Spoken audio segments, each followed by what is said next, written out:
Welcome everybody to another episode of Everything CPA and Private Equity, where we're here to educate you, to give you insights that are hard for you to come by. And today, so excited because we have really, I believe, our first or second PE deal. I believe it was the second one. Yes. That we did with Crete, and they've been a long And it was their first, and it was their first one. It was their first one. And we're especially thrilled because we are in sunny Las Vegas at the Fontainebleau Hotel at the BDO Evolve Conference here with our longtime friend, Funk.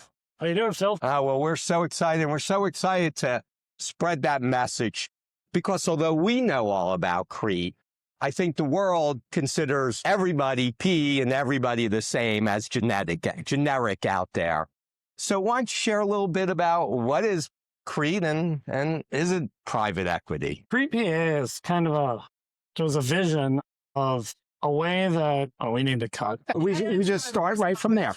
A personal question. So do you think that losing Sam Darnold was the right decision at that time? And how much did you enjoy watching him in the Super Bowl? You said ask something personal, right?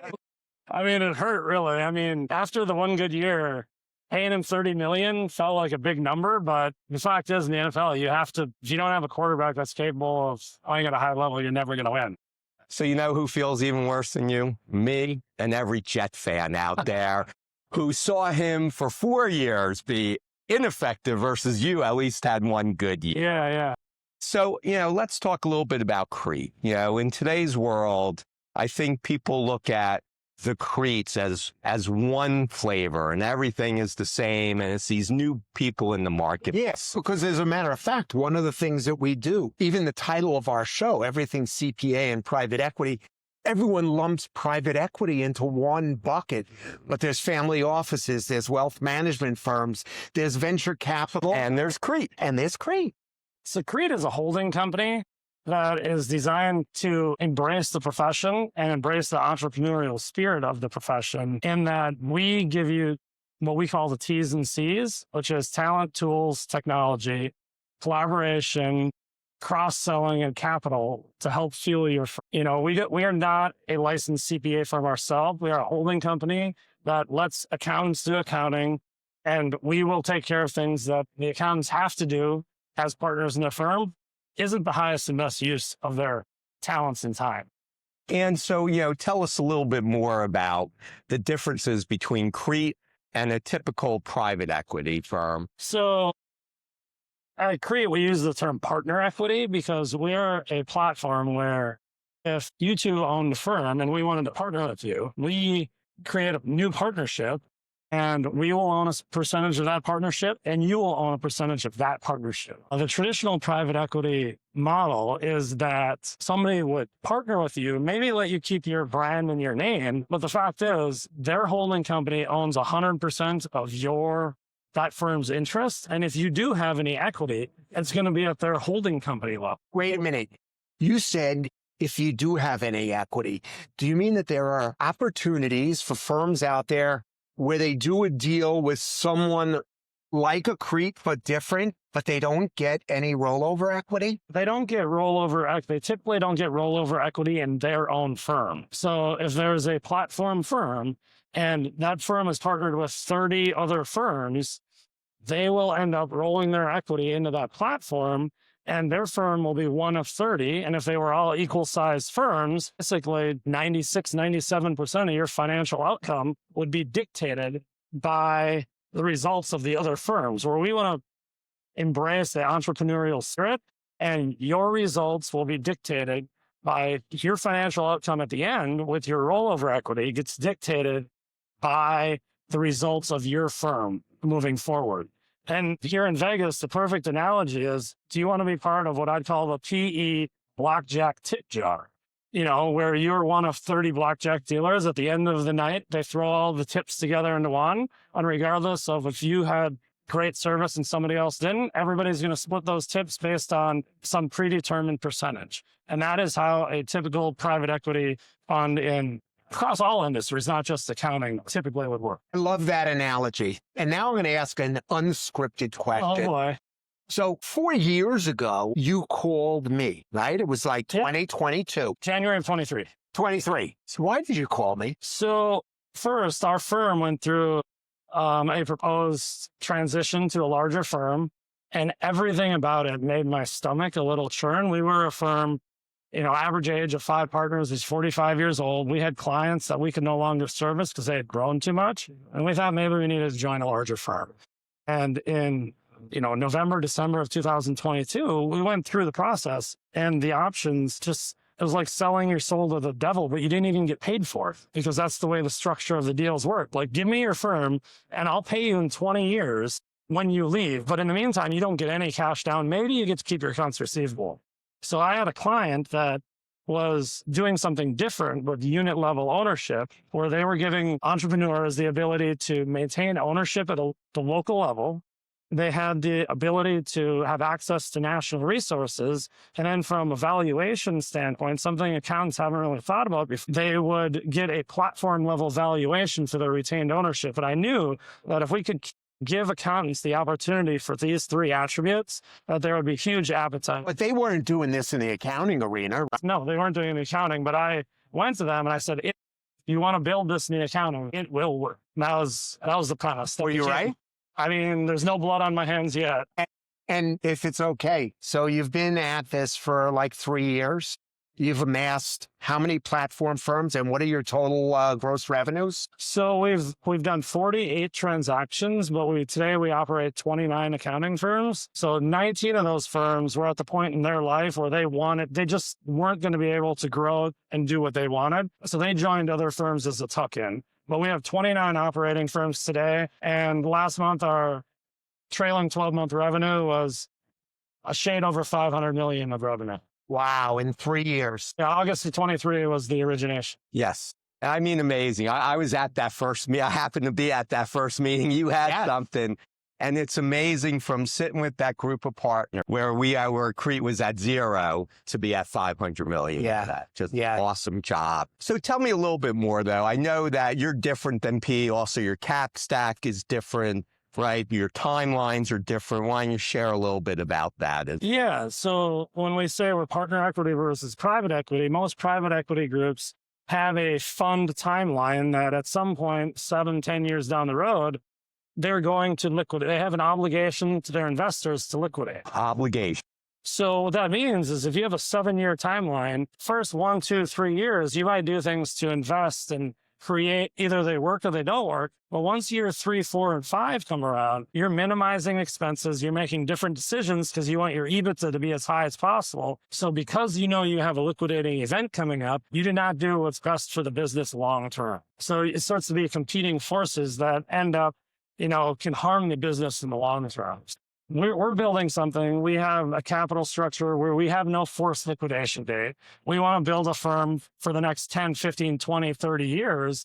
And our focus in that is how can we create the best customer experience possible? The accounting industry is going through so much change right now. You don't know what that's going to look like internally with technology, with all the changes and staffing.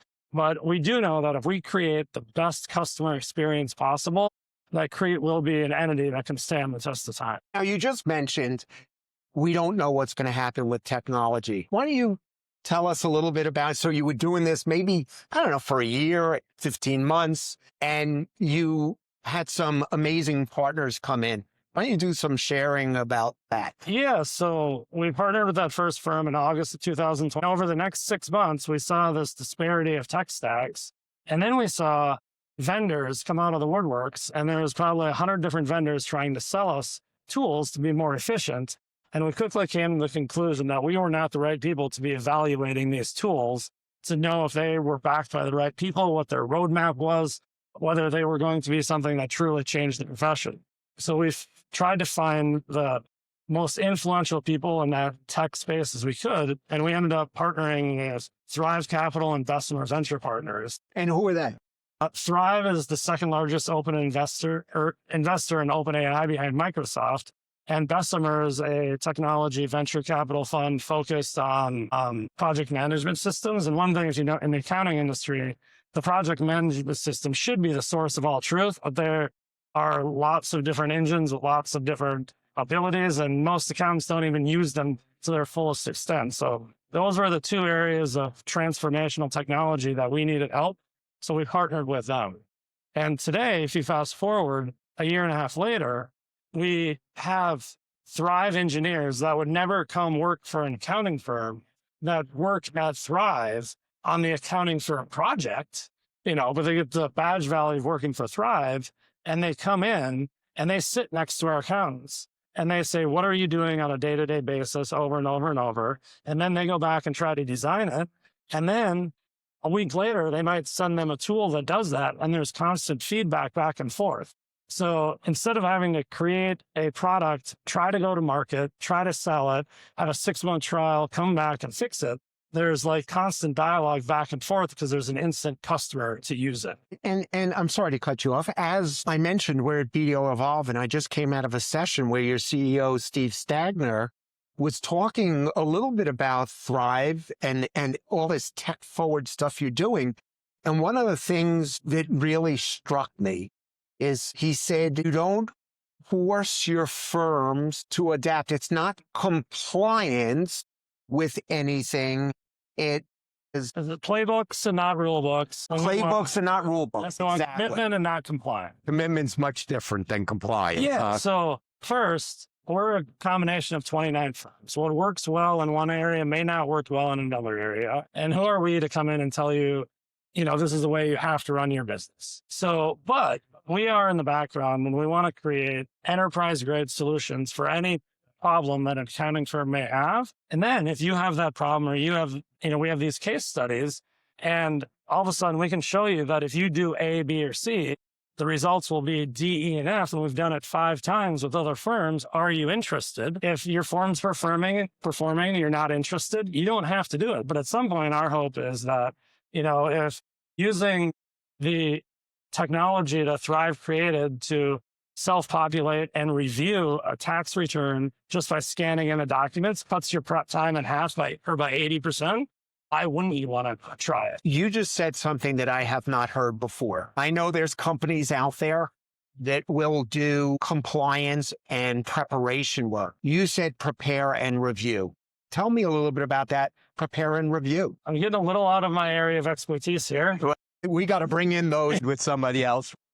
The concept is these language learning models learn from themselves, and you can give them feedback of what needed to be changed in a return, and it will review for those items. And it might not necessarily change them, but it will make notes of like, these are things that you should review. It'll give the reviewer review notes in advance. And it'll also,